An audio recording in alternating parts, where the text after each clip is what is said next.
एक बार भगवान बुद्ध जी एक गांव में उपदेश दे रहे थे। वहां पर एक धनी व्यक्ति उपदेश सुन रहा था।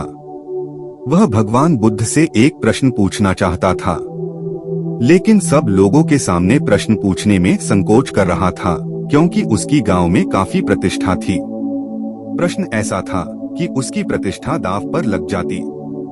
उपदेश खत्म होने के बाद जब सब लोग चले गए, तब उसने बुद्ध के सामने हाथ जोड़कर प्रश्न पूछा, प्रभु, मेरे पास सब कुछ है, धन, दौलत, प्रतिष्ठा, किसी भी चीज की कोई कमी नहीं है, लेकिन मैं खुश नहीं हूँ। खुश रहने का राज क्या है?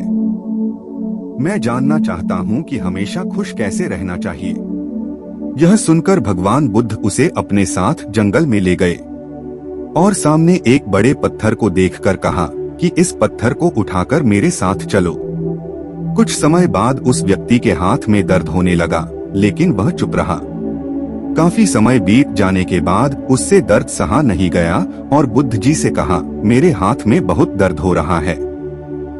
बुद्ध जी ने कहा, पत्थर नीचे रख दो, और पत्थर नीचे रखते ही उसे राहत महसूस हुई। तब बुद्ध जी ने समझाया कि यही खुश रहने का राज है। उस व्यक्ति को कुछ समझ नहीं आया। बुद्ध जी बोले, जिस तरह इस पत्थर को जितने समय तक हाथ में रखोगे उतना ही दर्द होगा, इसी प्रकार दुख के बोझ को जितनी देर तक हम अपने कंधे पर रखेंगे उतने ही ज्यादा दुखी और निराश रहेंगे। यदि व्यक्ति खुश रहना चाहता है तो उसे दुख के पत्थर को जल्द से जल्द नीचे रखना सीखना होगा। मित्रों, हम सब यही करते हैं कि अपने जीवन में दुख के बोझ को ढोते रहते हैं।